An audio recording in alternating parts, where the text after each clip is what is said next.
Student visa पे Japan कैसे आए, क्या क्या प्रोसेस होता है, कितनी फीस देनी पड़ती है, इतने सारे सवाल आप लोगों ने पूछ लिए तो मैंने सोचा क्यों ना मैं उस इंसान को आपके सामने लेके आऊं जो इन सारे प्रोसेस से आया है जापान। कृष्णा है और मैं जापान अभी जस्ट 4 मंथ्स पहले आया हूँ। मैं अभी लैंग्वेज स्कूल में हूँ एंड मैं अपना ग्रेजुएशन जापान में कंप्लीट करूँगा। तो सबसे पहले पूछते हैं कि कृष्णा इंडिया में कहाँ से है और कहाँ से आए हैं जापान। नागपुर सिटी से हूँ और नागपुर महाराष्ट्र में है जिसको बताऊँगा एंड मैं स्टूडेंट वीज़ा पे जापान आया हूँ। तो स्टूडेंट वीज़ा पे आने के लिए तुमने कैसे सोचा कि तुम्हें जापान आना है और कैसे सेलेक्ट किया कि इस कॉलेज में जाना है और जापान ही क्यों? स्टूडेंट वीज़ा पे इसलिए क्योंकि अभी आपको जापान आना है तो आपके पास SSW वीज़ा होना चाहिए, स्टूडेंट वीज़ा होना चाहिए या फिर आपके पास होना चाहिए आपका ऑफिस का जो वर्कर वीज़ा होता है। तो उसके अलावा तो फिर आप स्टूडेंट वीज़ा से ही आ सकते हैं। तो आप डायरेक्टली यूनिवर्सिटी भी अप्लाई कर सकते हैं जो कि इंग्लिश यूनिवर्सिटीज़ भी होती है काफ़ी, बट लेकिन मोस्टली जापानीज़ लैंग्वेज सीखोगे यहाँ पे आके तो वही मैटर करता है। आप जापान में ऑफ कोर्स आपको अगर लॉन्ग टर्म स्टे करना है, यहाँ पे अगर सेटल डाउन होना है तो मैंने चूज़ किया कि मैं जापानीज़ लैंग्वेज स्कूल में जाऊँगा, उसके बाद यहाँ पर ग्रेजुएट करूँगा एक जापानीज़ स्कूल में। तो that will make more sense और लैंग्वेज भी आना ज़रूरी है, तो इसलिए मैंने ये पाथ चुना। तो जब डिसाइड किया कि जापान आना है तो कैसे डिसाइड किया कि कौन सा कॉलेज लेना है, कौन सा एरिया सेलेक्ट करना है? जो ऑडियंस है या जो हमारे फॉलोअर हैं या जो बच्चे देख रहे हैं वो कैसे डिसाइड करें कि कौन सा कॉलेज सेलेक्ट करना चाहिए, कौन कौन से पॉइंट्स प्रायोरिटी पे रखने चाहिए एक लैंग्वेज स्कूल को सेलेक्ट करने के लिए? गाइस मैं कहना चाहूँगा अगर आपको लैंग्वेज स्कूल कोई भी सिलेक्ट करनी है तो उसके लिए आपको सबसे पहले मतलब ऐसा नहीं है कि आप नेट पे सर्च करके कोई भी अप्लाई कर दो। हो सकता है वो स्कूल ज़्यादा अच्छी नहीं हो, बस वो आपको ज़्यादा अच्छे ऑफर्स देती हो। मे बी आप एक एजेंट से कनेक्ट कर सकते हैं जो कि एक बेटर ऑप्शन होगा, या फिर आप एक जो टॉप स्कूल्स होते हैं जापान में जैसे जियासो होता है एंड ISI है जो अभी बहुत फेमस है। तो ISI के लिए मेनली N5 लगता है। अगर आप N5 कर लो तो बेस्ट स्कूल है ISI। आपको वो टोक्यो में मिल जाएगी, क्योतो मिल जाएगी, ओसाका मिल जाएगी। अब आपको सिटी उस हिसाब से प्रेफरेंसेस चूज़ करना चाहिए, वो आपको पर्सनल चॉइस है। आई थॉट पहले टोक्यो जाना मेक सेंस क्योंकि बड़ी सिटी है, यहाँ पे सारी चीज़ें अवेलेबल होती है और यहाँ पे इंग्लिश ज़्यादा बोली जाती है। और अगर आप क्योतो और ओसाका में जाएंगे तो थोड़ा सा कंपेयर्ड टू मतलब उतना अच्छा नहीं है।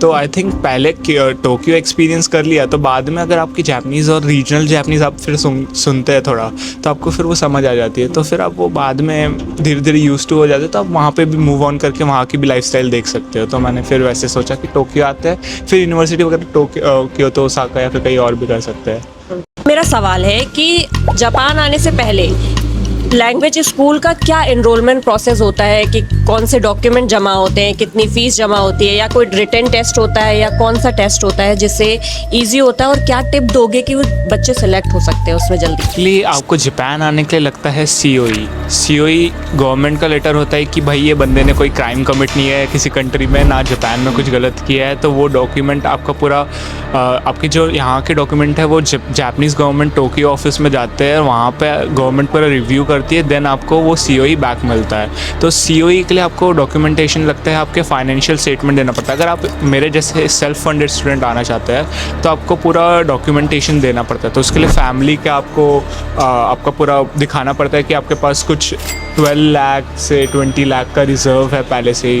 एंड फिर उसके बाद आपको आपका 10th की मार्कशीट 12th की मार्कशीट मेन होती है भाई, उसके बिना काफ़ी स्टूडेंट्स मेरे को बोलते हैं हमारा 10th के बाद डिप्लोमा हुआ है एंड उसके बाद तो डिप्लोमा कर लेते हैं 11th-12th के बाद, मतलब लाइक 10th के बाद। तो मेरे ख्याल से डिप्लोमा नहीं लेते जापान में, मे बी नहीं तो आपको चीज़ों के लिए अलाउ करते, कुछ कॉलेजेस करते हैं। आपको पूरा सर्टिफिकेशन प्रॉपर देना पड़ता है, आपको फिर स्कूल का रिकमेंडेशन लेटर देना पड़ता है एंड बस यही सब बेसिक डॉक्यूमेंट्स होता है। आपकी 11th-12th की मार्कशीट, आपका फाइनेंशियल स्टेटमेंट एंड आपका वही पासपोर्ट, ये सब जाके और वो ओरिजिनल फॉर्म में, मतलब एक कॉपी एक ओरिजिनल, वो जाते हैं जापान, फिर वापस आते हैं, फिर आपको COE मिलता है आपका। तो ये प्रोसेस होता है। तो क्या कोई रिटन एग्ज़ाम हुआ था आपका, या फिर जूम पे कोई कनेक्ट हुआ था कि आपकी जापानीज टेस्ट हुई हो, या किस तरीके से स्कूल ने आपको सेलेक्ट किया? स्कूल का सिलेक्शन प्रोसेस तो ऐसा था लैंग्वेज स्कूल के लिए कि उनने एक इंटरव्यू कंडक्ट किया था जिसमें 2 जापानीज़ लोग थे एंड वो आपसे क्वेश्चंस पूछते हैं कि आपका नाम क्या है, आपका बर्थ ऑफ डेट क्या है, बेसिक का, ताकि अप्रूव करे डॉक्यूमेंट से मैच हो रहे हो। फिर उसके बाद वो आपका मतलब बिहेवियर देखेंगे ओवरऑल, आपको कितनी जापनीज़ आती है। और उस हिसाब से तो मतलब जब मैंने इंटरव्यू दिया था तो मैंने एक दिन पहले ही इंटरव्यू के लिए प्रिपेयर किया था, तो मेरा तो मतलब लाइक ओके था। तो मैंने मतलब एज वेज नाम वगैरह बाकी इंट्रोडक्शन वगैरह जापनीज़ में कर लिया था। बट फिर बाकी तो उनने मतलब बोला था मेरे को कि आप थोड़े से ना काताकाना, हिरागाना और कांजी पढ़ के आना, तो ऐसे बोलते हैं। और मतलब चिल रखने का ट्राई करते हैं वो लोग, आपको कूल रखते हैं इंटरव्यू में। और इंटरव्यू बहुत स्मूथली हो जाता है, आपको मतलब ऐसे नहीं लगेगा कि नहीं लेंगे क्या करेंगे, बट लेकिन थोड़ा वो देखते हैं कि आपका बिहेवियर कैसा है। अगर सही है तो उस हिसाब से फिर वो सिलेक्ट करते हैं। और मेरे को फिर इंटरव्यू होने के बाद कुछ 2 या 3 महीने में आपको फिर रिप्लाई आता है, तो मतलब वो बहुत ही टेंशन रहता है बहुत टाइम तक कि कब आएगा। फिर उसके बाद ना आप स्कूल आ जाते हो, तब टेस्ट होता है आपका, लेवल चेक टेस्ट होता है कि आपको मतलब रूम्स असाइन कर जाते हैं। उसमें आपको N5 से लेके N2 तक की जापनीज़ होती है, और उसमें आपको फिर फिल आउट करना होता है। देन उसके बाद आपका इंटरव्यू भी होता है स्कूल में भी एक और, कि उसमें आपको जापनीज़ में क्वेश्चंस पूछते हैं। फिर उसके बाद आपको क्लास मिलती है कि आपकी ये क्लास सही है आपके लेवल के हिसाब से। अगर आपको अपग्रेड करना है तो आप फिर बोल के कर सकते हो, बट फिर वो रेकमेंड करते हैं कि आप यही लेवल पर हो, तो ऐसा होता है। तो जो ये टेस्ट होता है और इसका जो सिलेक्शन हो जाता है, तो कैसा रहता है, मतलब किस टाइम से किस टाइम तक क्लासेस रहती हैं, और बच्चों को क्या ध्यान में रखना चाहिए कि वो जब रिटन टेस्ट दें तो इजीली उनका निकल जाए? वैसे तो अगर एडमिशन बेसिस पे तो आपको इंटरव्यू क्लियर करने पे ध्यान देना चाहिए। और फिर उसके बाद अगर आपको अच्छी क्लास चाहिए तो बेसिकली आप जापनीज़ पहले से ही पढ़ के आओ। मे बी N5 N4 भी कर लिए तो आपको कुछ अपर क्लास मिल सकती है। मैंने देखा यहाँ पे लोग N3 N2 भी करके आते हैं, चाइनीज़ लोग काफ़ी, बट स्टिल उनको लोअर क्लास मिलती है क्योंकि उनकी स्पीकिंग अच्छी नहीं होती है। तो वो ओवरऑल देखते हैं तुम्हारा रिटन एंड स्पीकिंग। अगर तुम्हारा स्पीकिंग भी अच्छा है तो तुमको और अच्छी क्लास मिलेगी। एंड लैंग्वेज स्कूल में बेसिकली 2 टाइम होता है, एक मॉर्निंग एंड आफ्टरनून, या फिर कुछ में एक ही टाइम होता है, मतलब डिपेंड्स ऑन स्कूल कितने स्टूडेंट्स हैं। तो उस हिसाब से वो मतलब जैसे 12 या फिर ऐसे 13 बैचेस डिवाइड करते हैं, एंड हर 3 महीने में सेमिस्टर्स होते हैं। तो उस हिसाब से सेमिस्टर चेंज होता है तुम्हारा, और her end of the semester में आपका टेस्ट होता है, लेवल अप टेस्ट। तो ऐसा होता है। जो ये स्कूल है ये खाली आपको जापनीज़ पढ़ाता है या कुछ अदर फैसिलिटीज़ भी देता है, जैसे डॉर्मेट्री देता है या लंच डिनर, या आपके पार्ट टाइम जॉब को लगवाने में या ढूंढने में किसी तरीके की हेल्प करता है आपको EGACO? स्कूल की डॉर्मेटरी सर्विसेज अवेलेबल होती है, बट लेकिन कई स्कूल की डॉर्मेटरी सर्विसेज उतनी अच्छी नहीं होती है आई वुड से, और या फिर काफ़ी दूर होती है स्कूल से। That might be like cheap, but लेकिन फिर वो आपको कम्यूट बहुत ज़्यादा पड़ता है। तो अगर इससे अच्छा आप स्कूल के पास ही कुछ ले ले और सेम कुछ अमाउंट पे करे तो मतलब लाइक ये कंपनसेट हो जाता है एक तरह से, और आपको स्कूल जल्दी जाने मिलता है।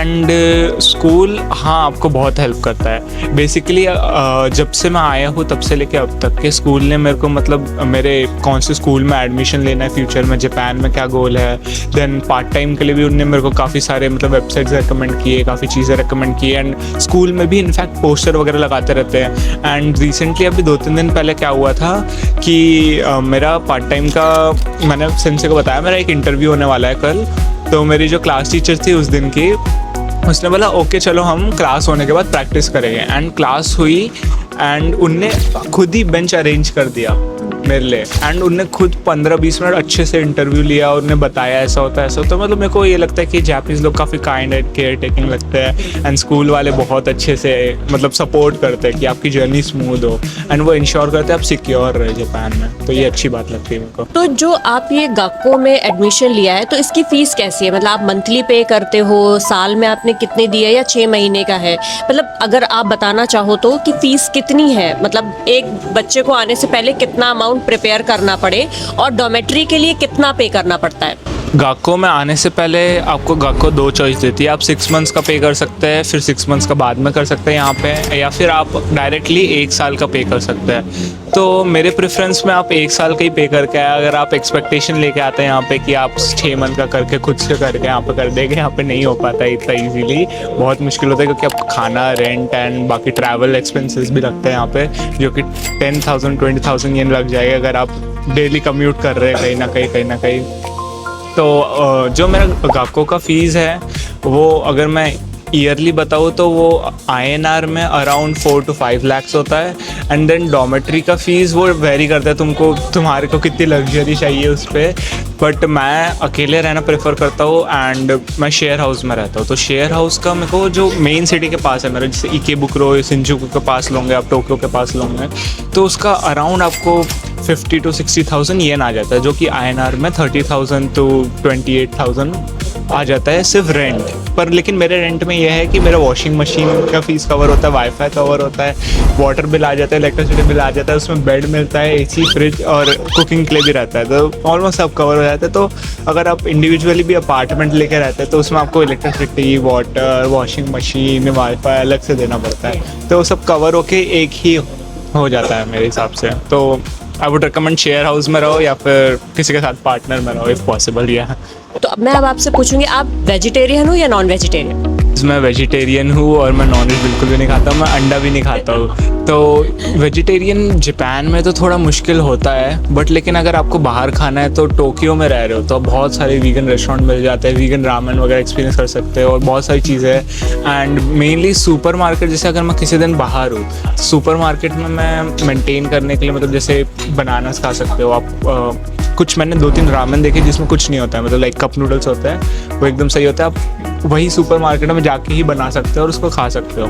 एंड देन ब्रेड्स भी मैंने देखी है, मैं कुछ बता दूंगा मेरे वीडियो में या फिर आप वीडियो में आपको बता दूंगा, तो वो लगा देना। लाइक कि वो 2-3 ब्रेड्स होती है जो विदाउट एग होती है और बहुत टेस्टी होती है। क्रीम ब्रेड्स होती है, कुकी ब्रेड्स होती है एंड सैंडविचेस होते हैं जो कि उससे चल जाते हैं। ओनीगिरी तो बेस्ट ओनीगिरी हो जाते हैं। उडोन नूडल्स रहते हैं तो उसके बस वही है कि उसके जो सॉस रहता है उसमें मैगरेर वही फिश रहता है, तो बस उसके बिना अगर आप खा सकते हो तो वो वैसा है। एंड फिर उसके बाद तो मोस्टली मैं घर पे कुक करता हूँ, तो आप राइस कुक कर सकते हैं, नाटो है, एदमामे है, फिर मतलब वेजीज लाके स्टर फ्राई वेजीज राइस खा सकते हो। तो ऐसे बहुत सारे ऑप्शंस हैं। इंडियन रेस्टोरेंट में भी जा सकते हो आप कई बार, और मतलब जैसे और करीज़ मिलती है यहाँ पे, बहुत सारी करी के बॉक्सेस मिलते हैं जो कि पूरी वेज होते हैं, उसमें कुछ भी नहीं होता है। तो ऐसे आई मेंटेन एंड कुक। या मेरा सबसे इम्पोर्टेंट सवाल है कि इन्होंने अपने पेरेंट्स को कैसे कन्विंस किया? तो गाइस, पेरेंट्स को कन्विंस करना ही सबसे ज़्यादा डिफ़िकल्ट पार्ट था मेरे लिए। बाकी सब तो हो गया स्मूथ, बाकी सपोर्ट तो बाद में आ जाता है, पर मेन बात है कि पेरेंट्स को कैसे कन्विंस करना है। तो मेरे को 2 साल लगे। ओरिजिनली मेरा प्लान था कि मैं पहले वेस्टर्न कंट्रीज जाऊँगा, जैसे मैं US, कनाडा सब जैसे जाते हैं, जर्मन वगैरह, क्योंकि वहाँ पे फ़ीस वगैरह कम लगती है, स्कॉलरशिप मिल जाती है आसानी से। हाँ, तो बट लेकिन फिर क्या हुआ कि मेरा बेस्ट फ्रेंड का भाई कनाडा में है एंड मैंने उससे बात की, जो 3 साल से रह रहा है, तो उसने वहाँ पे डिप्लोमा एंड ऑल किया एंड अभी जॉब कर रहा है। तो उसने बताया यहाँ पे अभी PR मिलना बहुत मुश्किल हो गया है, फ्रेंच लैंग्वेज लगेगी प्लस इंग्लिश लगेगी प्लस इमिग्रेशन बहुत ही स्ट्रिक्ट कर दिया अभी वेस्टर्न कंट्रीज़ ने, एंड वहाँ पे भी बहुत केसेस हो रहे हैं अभी, मतलब जैसे इंडियंस को अच्छे से ट्रीट नहीं किया जा रहा है और इंडियंस बहुत भर चुके हैं। तो मेरे को फिर बहुत ही अजीब लगने लगा वो कंट्रीज़ के बारे में कि यार ठीक है वहाँ पे, बट लेकिन अब वो वैसा लाइफस्टाइल नहीं रहा जैसे अभी, जैसे कनाडा।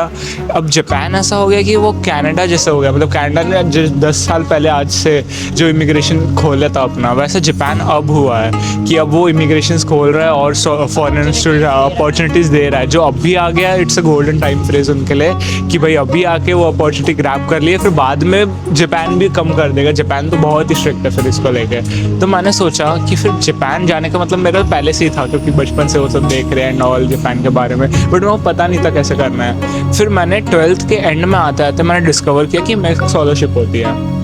बट उससे पहले मेरे साथ एक इंसिडेंट हुआ कि मैं इवेंट्स एंड ऑल करता था, तो मैं एक इवेंट में वॉलंटियर था, तो मेरे को उसमें फिर जापानीज़ लोग मिले। मैं एनिमे का इवेंट था नागपुर में एंड वहाँ पे जापानीज़ लोग आए थे जो कि अमेज़ॉन प्राइम से, मतलब जो लाइसेंस करते हैं ऑफिशियल मर्चेस एंड ऑल, तो वो आए थे अपना मर्च प्रमोट करने एंड ऑल, पूरा कल्चर वर्चर बताने। तो मैंने उनसे मिला फर्स्ट टाइम, बात की, बहुत ही फ्रेंडली लगे और मतलब ऐसे उनने फर्स्ट टाइम ऐसे बाव वाव किया 4 बार, तो मैंने भी 4 बार किया एंड फिर वो गए। तो मेरे को वो एनर्जी एंड वो लोग बहुत अच्छे लगे, तो मैंने सोचा यार जापान जाते हैं कि अच्छी कंट्री है, लोग अच्छे हैं। तो फिर मैंने रिसर्च की, मेरे को मैक्स पता चला, फिर मैंने मैक्स भी अप्लाई किया। मैं 2nd राउंड तक पहुंचा था, पर फिर वो ओकेश था, तो फिर मैंने छोड़ा नहीं। देन मैंने लैंग्वेज स्कूल के थ्रू अप्लाई किया।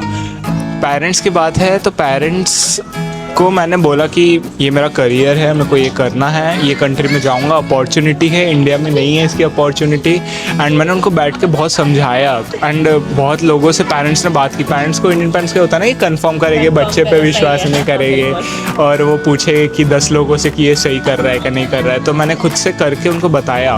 एंड साथ ही में मैंने उनको ये विश्वास दिलाया कि मैं अकेले रह सकता हूँ और मैं कर सकता हूँ सर्वाइव। तो मैंने उनको वैसे विश्वास दिलाया, ऐसे करवाया, उनको कन्विंस किया, उनको बताया, तब जाके वो माने, सेटल हुए। देन उन्होंने मेरे को भेजा। एंड वो यहाँ पे भी बात किए, आप दीदी से बात करवा सकते हो, यहाँ पे जो रह रहा है उनसे आप कोई कॉल वॉल करवा सकते हो। तो मतलब तो वैसे अगर आप यहाँ पे कोई रह रहे हो तो पेरेंट्स को वैसे विश्वास होता है कि भाई हाँ ये इंडियन है, ये रह रहा है, तो किसी के भरोसे भेजते हैं फिर पेरेंट्स। इंडियन पेरेंट्स का तो बेसिकली यही है कि भाई यहाँ पे है, थोड़ा सा मतलब ठीक है।